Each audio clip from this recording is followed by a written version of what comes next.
Lawyers of Reddit, what is the most morally challenging case that you've worked on? Not a lawyer, but a lawyer's assistant. My boss asked me to falsify the signature of a recently dead man in order to have a will validated. In my country, when a person dies, it takes up to 4 days to have the act registered, and in that time frame my boss legalized a secret will in which one of the sons of the deceased would be substantially benefited. It was of course her client. I was born and raised Catholic, married into a very prominent Catholic family. I joined a firm that was representing physical shaming and abuse victims. I initially stayed out because the bishop who was in charge of the bad priest married my wife and me, but the more I observed the case and his lying, I couldn't sit by. When the case was dismissed at the trial level, the partner asked me to write the appellate briefs because that was my forte. I did, and the dismissal was reversed and the church quickly settled. Highlight of my career and spiritual life. Jesus had the harshest condemnations for people who harm children.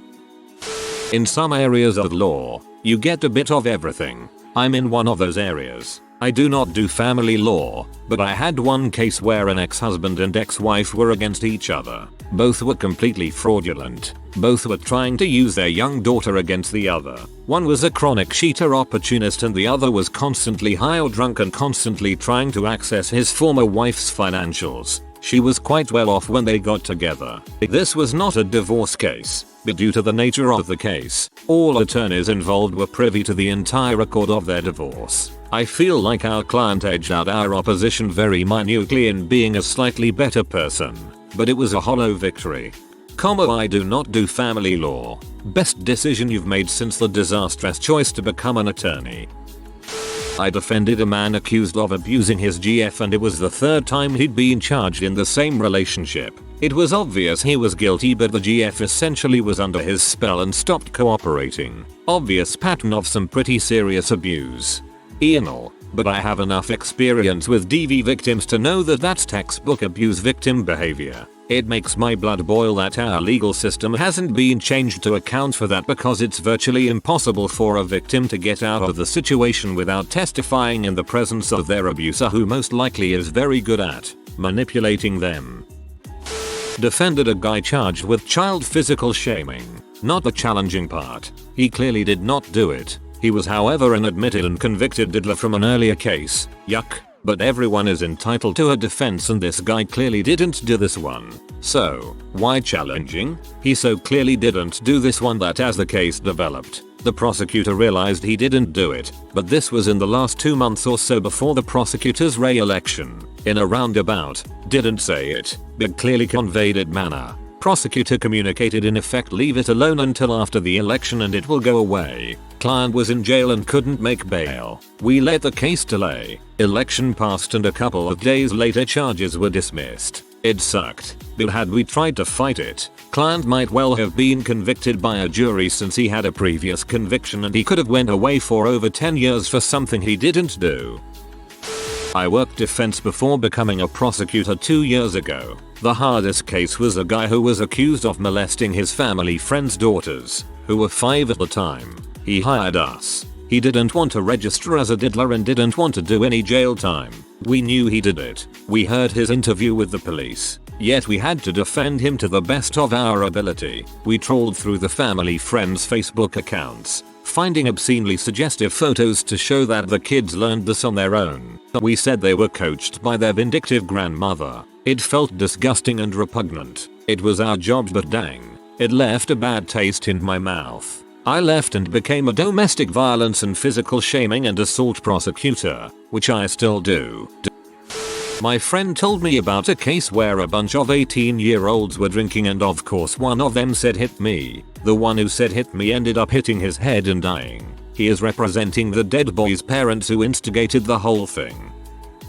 Not me, but a friend from university who was and I don't mean this pejoratively, a do-gooder looking to make the world a better place. A few years after the fact, he told me about one of his earlier cases as a public defender. His client was a clean-cut, good-looking kid from a lower middle-class family up on a public mischief charge, vandalism. He brought the kid a clean dress shirt and tie for his initial court appearance. When the kid took off his t-shirt to change into it, big old Nazi eagle tattoo on his back. According to my friend, after helping get the kid community service, he had to go into the men's room and vomit. I worked on a case in law school about a Native American nation that was disenrolling its members because of corruption and wanting to have more money for the rest of the community members. They kicked over 100 people out of a community of a few thousand, and those people lost their housing and health insurance because of it. You can't live on the reservation if you're not an enrolled member of the nation. But the solution was to involve the US federal government and ask them to force the nation to re-enroll those folks. So, on the one hand, people are literally dying from losing their health insurance, and on the other, you're asking a colonial power to interfere in the sovereign right of an indigenous nation to determine its membership. It felt frickin' bad, LMAO. Not mine, but a partner in my office. Client was charged with domestic violence. He refused to allow his wife to have a phone, and one day her car broke down in the middle of nowhere. She had no phone to call anyone, and was stuck on the side of the road for an entire day before an officer was driving down the road and stopped. When she called her parents, the husband had already called and told them not to pick her up. Officer finally went to take her home, and she started crying uncontrollably while telling her story. Client also demanded a jury trial. Not sure what happened to him. I represented creditors in foreclosures, evictions, ejectments. Overall, it made sense to me. If you can't make payments on the home or pay rent, then we would have to start the process as needed. But not all cases were the same. At some point I ended up with cases that involved specifically deceased mortgagors or occupants, with a few that committed suicide within the home. A lot of these people who don't have the funds to pay their mortgage or rent also can't really afford to hire their own attorney. So basically I'd be the only attorney they'd speak with. It'd provide a disclaimer that I wasn't there, heirs or survivors, attorney. I was the attorney for the bank. But overall most people just wanted someone to talk to about it, how they found the deceased, how they can't clean it up, how they can't afford the house they lived in 30+ years after funeral costs, etc. It got very depressing very quickly. Law student, not a lawyer. I was helping on a physical shaming and assault case involving a child. It was hard to watch as the defense, not me personally, were trying to undermine the credibility of the very young victim, basically calling them a liar while their entire family was watching. The events had happened a few years ago, and you know how memory isn't perfect. One of the lawyers working there is now a prosecutor. He said he's never doing defense again because of that kind of case. A few years ago, a partner in a law firm I worked for at the time asked me to do some pro bono work to incorporate a non-for-profit organization that provided psychological aid to young children. Sure, I was glad to help.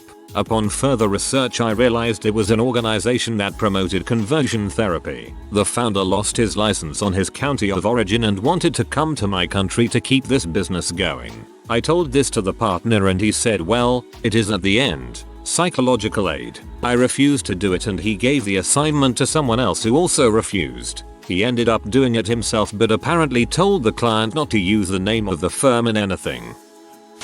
Criminal defense attorney here. Represented someone for forcible sodomy on a child under the age of 7. Ugly facts. Ugly case. I got a not guilty because the victim was not very clear on the stand, as is to be expected for her age, and the detective that took my client's statement was very dishonest about the statements, and I caught him in several Perry Mason moments. Got a full not guilty and I honestly felt like crap about it. My job as defense attorney is to make sure that the government does its job. I cried in my wife's arms that night. Instructed to say that a mother had been negligent in allowing her child to play with an elevator my clients had failed to maintain. The elevator started moving with open doors and decapitated her daughter right in front of her eyes. I don't work for insurance companies much these days. When I was a prosecutor, I did child bestiality cases, challenging to keep basic principles of justice in mind and not get all hangings too good. My lawyer colleague used to work in The Hague at the United Nations Residual Mechanism of Criminal Tribunals. For the non-familiar, the nicest thing you get there is a war crime, Rwanda and former Yugoslavia, just for some nama dripping, and Some one of you might not know, this court also takes care of the defense counsel, meaning that you might find yourself in going through the evidences of a genocide trying to understand how to set up a valid argument in favor of the alleged dude who wiped out a full ethnicity. You can start the discussion about everyone's right to defense here. D. A friend of mine had quite the challenging case. He first defended a man accused of striking his mother and subsequent death. He was accused of hitting her with a skillet. After he successfully argued that his client was exonerated due to procedural errors and lack of evidence, the client allegedly struck again. This time a neighbor who threatened to go to the police was found dead. Same injuries, a cast iron skillet to the head. Later, after that trial and acquittal, he befriended my friend's elderly law clerk. He ended up taking his life in what he claimed was self-defense as the deceased began talking about killing again and how he would leave clues next time. Not my side in the case, but I felt for opposing counsel. I worked insurance defense for a loosely affiliated party to a med mal case. Discovery revealed rather late that the doctor had a gender-based harassment claim filed against him, just a claim, no negative disposition. So, the friend of the plaintiff is in deposition the day after this comes out and makes up this whole yarn about being on a phone call with the plaintiff and overhearing a completely on-the-nose interaction with the doctor where he is physically shaming and assaulting her. Keep in mind, the plaintiff was not exactly an ideal candidate. Old, ugly and just out of surgery. Plaintiff's counsel asked for a break as soon as he could. His demeanor showed he clearly knew he was about to get screwed and took her out of the room to try to get her to correct her testimony. She didn't. But what can he do? He can't contradict her. He wasn't there. He can't shut down the deposition. Well, he could, if he was smarter about how. The entire thing was excruciating to watch because the attorney heading the deposition was just toying with her for a good 30 minutes over it, and the PL attorney had to sit and take it. Two things. 1. I honestly don't think it's morally reprehensible to provide an adequate legal defense to anyone. Lawyers just present the client's argument and make sure the other side doesn't take shortcuts. It's up to the jury to listen to the evidence and make the final call, not the lawyers. 2. Why are there never any questions asking about our most personally satisfying cases? My firm takes on a lot of refugee asylum cases pro bono, and bloody heck, talking with someone who has barely escaped with his or her life and now has a chance to start again in a new country makes me glad to be a lawyer. The shortcuts thing is not well enough understood by me and my fellow laypeople. It's a slippery slope from not giving a crap if Weinstein gets a fair trial to various people of color being railroaded by the system because we always give prosecutors and police the benefit of the doubt. Criminal defense lawyers are essential to rule of law. Otherwise we're not much better than vigilantes.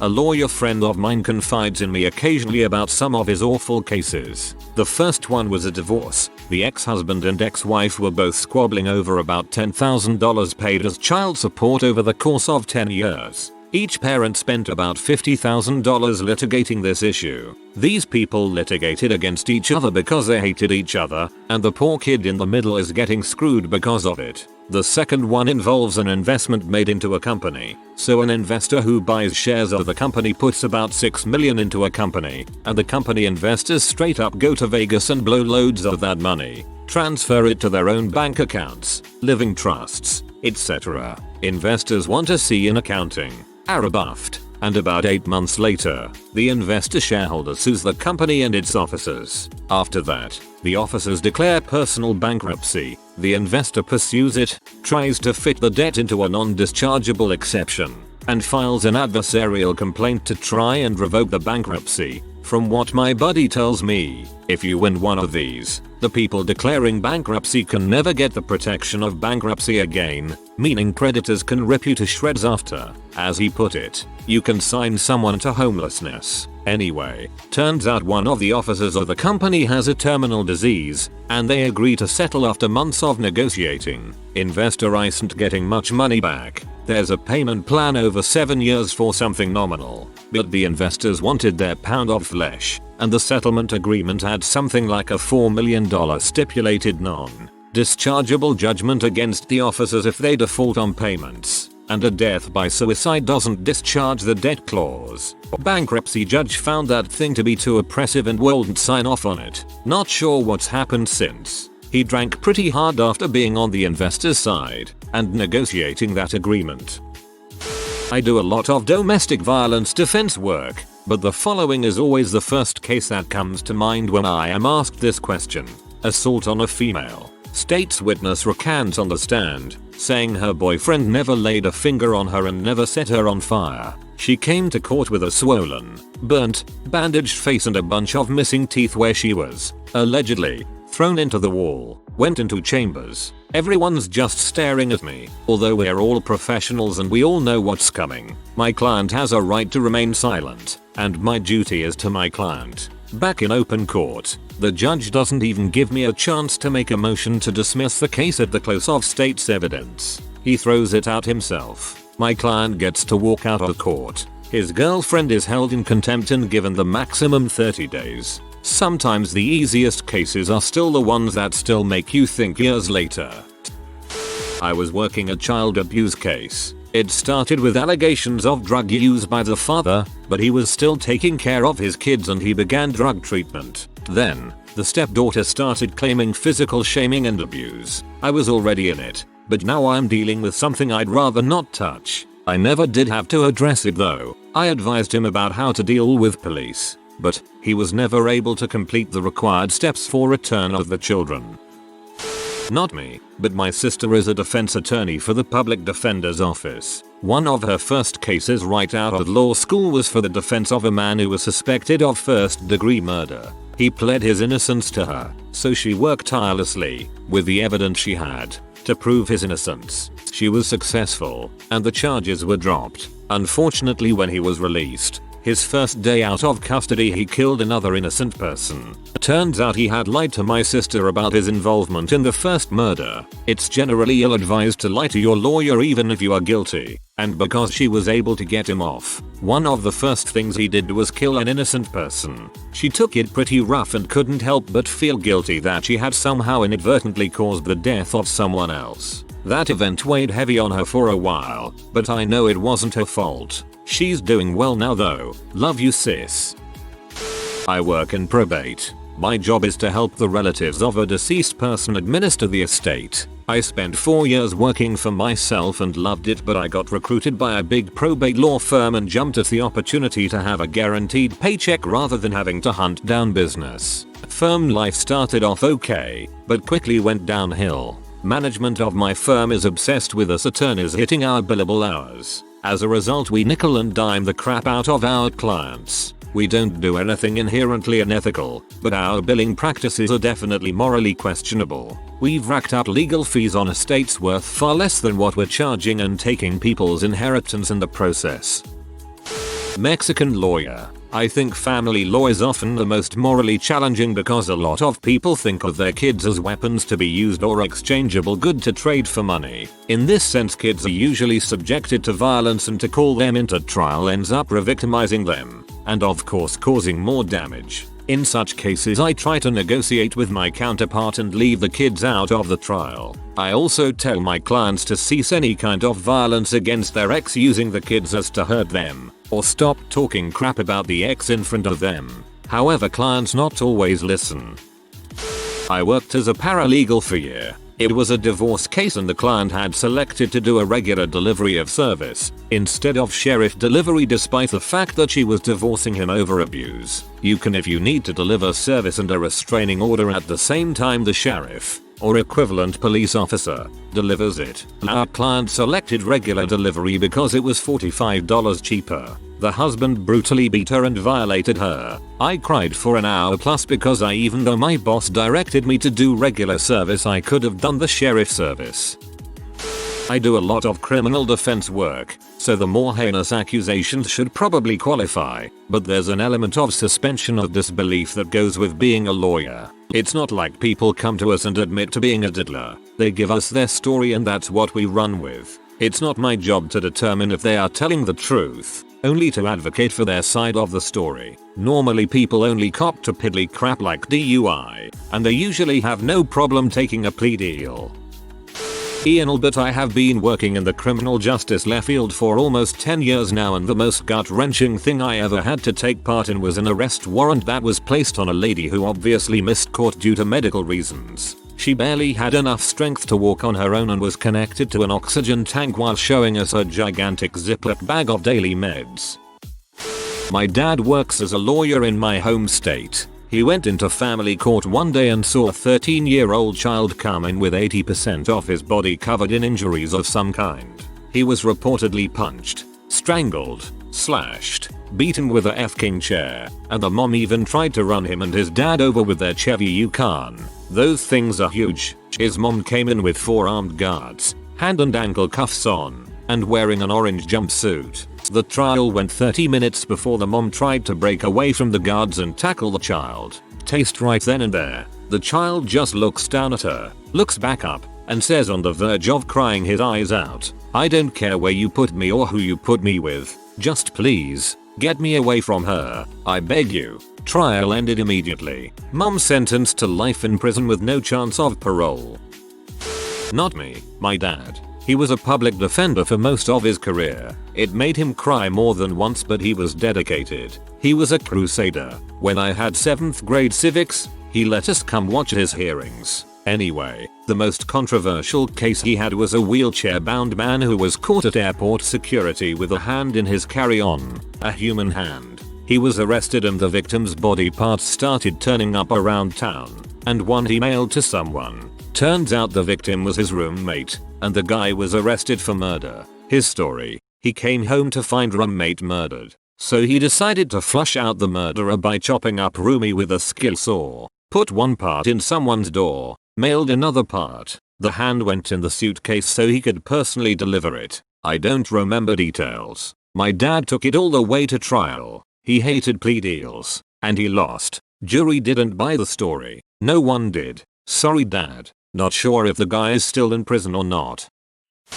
Civil litigation. My client was a mortgage broker. Via professional negligence insurance, plaintiff was a lawyer with a certain reputation. It was clear they had colluded to defraud the mortgage brokerage firm's insurer. The convenient, handwritten, and undated mea culpa letter that ended up in the plaintiff's hands. Plaintiff's counsel's amazing ability to discern our strategies for months, and the client's bizarre questions regarding policy limits, settlement options, and how fast payment could be effected after a mediation, had to cut the client out of most strategic communications since he was obviously passing it along, and despite plaintiff's roughshod, weak, and overall sketchy claim, there was just enough for a court to award minimum damages, which would have set a bad precedent. So we settled with the fraudster for a lot more than I was comfortable settling. Typically I would celebrate a settlement over a beer with co-counsel, but I couldn't bring myself to do it. The case has left a bad taste in my mouth to this very day, and I know both the broker and the lawyer are still working and, most likely, hoping to pull it off again. I can't get too much into it or who I represented without outing myself, but I'll say this: it involved a horse boarding ranch, dead animals, starving horses, large banks trying to figure out WTF to do with the horses on the land they repossessed, and a really corrupt charity for horses which, in addition to taking in horses and then refusing to adopt them out or return them to their lawful owners, also performed lots of horse abortions without telling the owners, or anyone, which actually made for a complete legal mess. A whole bunch of lawyers on all sides struggled with this one, and it lasted years. I worked as legal aid in a county jail. Discovered an inmate who had basically been forgotten by the system. He had been held pre-trial without even a bond hearing for nearly 2 years. Essentially, the state had completely violated his constitutional right to a speedy trial, justifying and resulting, through a few motions by my team, in the dropping of the charges and his immediate release. Unfortunately, he had been facing charges of child physical shaming and abuse, and the evidence against him was fairly strong. I wasn't very ambivalent about his release. I have no problem with prosecution and punishment, but I strongly believe that the power of the state must be restrained by the power of the Constitution. I asked a solicitor I know about defending morally questionable people. He rationalized it as a lawyer neither defending nor prosecuting a person, but making sure the law is instituted fairly, that is, Even if you know the client is guilty as frick, you're not trying to get them off the hook per se, but make sure the punishment they receive is a fair and just interpretation of the law, neither too harsh nor too lenient. Obviously our legal system isn't perfect and too often lawyers can abuse the system and get the guilty off scot-free, but that isn't necessarily a lawyer's job. If you are new to the channel, you can subscribe. I publish new videos every day. Until then, check another video.